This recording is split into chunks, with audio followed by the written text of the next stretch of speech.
राम मंदिर चढ़ावा चोरी को लेकर लगातार विपक्षी दल भारतीय जनता पार्टी को घेरने में जुटी हुई है। एसआईटी को लेकर भी सवाल उठाया जा रहा है। इस वक्त हमारे साथ भारतीय जनता पार्टी के लोकसभा सांसद डॉक्टर भोला सिंह मौजूद है। सर, एसआईटी की जांच को लेकर समाजवादी पार्टी सवाल उठा रही है, कांग्रेस पार्टी सवाल उठा रही है, अखिलेश यादव यहाँ तक कह रहे हैं कि लीपापोती किया जा रहा है।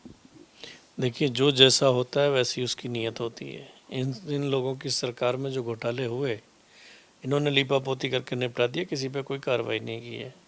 हमारी सरकार, भारतीय जनता पार्टी की सरकार, उत्तर प्रदेश की सरकार, माननीय योगी जी ने इस मुद्दे को गंभीरता से लेते हुए एफआईआर भी की है, एसआईटी भी गठित की है और जो लोग दोषी हैं उन पर कार्रवाई भी हो रही है। और इतना खुले दिल के साथ में हमारे जो संगठन के लोग हैं उन्होंने सभी को कहा कि अगर आपके पास कोई प्रूफ है तो आप ला के दीजिए। कोई छुपाने वाला वैसा नहीं। अगर आपको लगता है कि इस व्यक्ति के खिलाफ हमारे पास ये सबूत हैं, इस पर कार्रवाई नहीं हो रही, तो दीजिए उसको, उस पर कार्रवाई कराएंगे। लेकिन ईमानदारी के साथ में जो लोग दोषी हैं उन पर कार्रवाई हो रही है।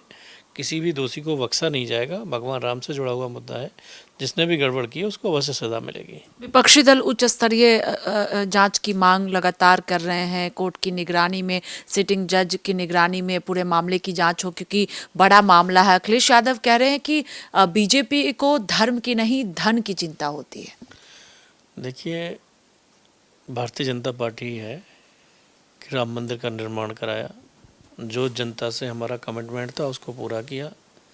इन लोगों ने तो राम भक्तों पे गोली चलवाने का काम किया, लोगों पे कार्रवाई करने का काम किया। इनको कब से भगवान की और हिंदुत्व की चिंता होने लगी, जिन्होंने भगवान को चाहने वाले को मरवाने का काम किया हो। राजनीतिक तूल देने के लिए, राजनीतिक मुद्दा बनाने के लिए कुछ भी बोल सकते हैं, लेकिन इनकी आस्था कभी भगवान राम में थी ना कभी होगी। और आज तक अखिलेश जी क्यों नहीं गए राम दर्शन के लिए? अगर इतनी उनकी आस्था है तो अखिलेश जी को जाना चाहिए था। हमारी सरकार बहुत गंभीरता से इस मुद्दे को ले रही है। कोई पॉलिटिकल मुद्दा इसमें नहीं है। और भारतीय जनता पार्टी जो जनता से कमिटमेंट करती है, गरीब कल्याण, विकास और जन कल्याण को समर्पित हमारी सरकार है। और पिछले 12 सालों में केंद्र और 9.5 सालों में प्रदेश में हमने बदलाव देखा है। ये आरोप लगाया जा रहा है कि जिन लोगों का नाम सामने आ रहा था, चंपत राय, गोपाल राव, अनिल मिश्रा, इन तमाम लोगों को बचाया जा रहा है। गोपाल राव अभी भी जो तस्वीरें अयोध्या से आ रही है, जो वीडियो सामने आ रहा है, उसमें खुलेआम घूमते हुए नजर आ रहे हैं, बयान देते हुए नजर आ रहे हैं। विपक्षी दल ये आरोप लगा रहे हैं कि बड़े चेहरे को अभी भी बचाया जा रहा है और इसमें बड़े लोग शामिल हैं। देखिए, एसआईटी अपना काम कर रही है। अब एसआईटी तो मतलब अखिलेश जी तो एसआईटी के उसमें नहीं है, इनको तो जांच नहीं करनी है। एसआईटी के आधार पर जो भी दोषी पाया जाएगा उस पर कार्रवाई हमारी सरकार कर रही है।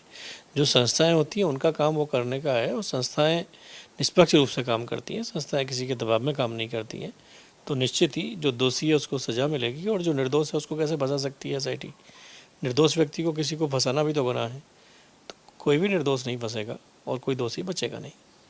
आखिरी सवाल है कि आज सुबह समाजवादी पार्टी के प्रमुख अखिलेश यादव ने स्वामी अविमुक्तेश्वरानंद से मुलाकात की है और उसके बाद ही भारतीय जनता पार्टी को घेरते हुए नजर आए हैं। अखिलेश यादव धर्म को लेकर घेरते हुए नजर आए हैं।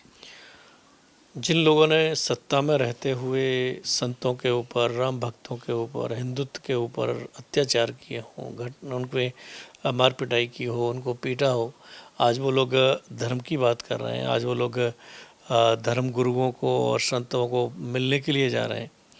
तो ये सिर्फ और सिर्फ सत्ता में आने का लालच है। इससे पहले क्यों नहीं याद आए? जब ये सत्ता में थे तब क्यों नहीं संतों की इन्होंने पूजा की? क्यों नहीं संतों को बुला के सम्मानित किया? लंबे समय प्रदेश में समाजवादी की सरकार रही है, लेकिन अब लग रहा है इनका कि जो मुस्लिम कार्ड है उसके आधार पर सरकार नहीं बना पाएंगे।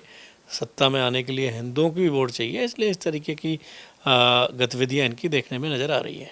बहुत शुक्रिया बातचीत के लिए। देखिए, साफ तौर पर कहना है कि विपक्षी दल राम मंदिर के मुद्दे पर बेवजह राजनीति कर रही है। एसआईटी जांच कर रही है, जो भी दोषी होगा उसे बख्शा नहीं जाएगा। कैमरा पर्सन सचिन के साथ स्वाति पाठक, भारत समाचार, दिल्ली।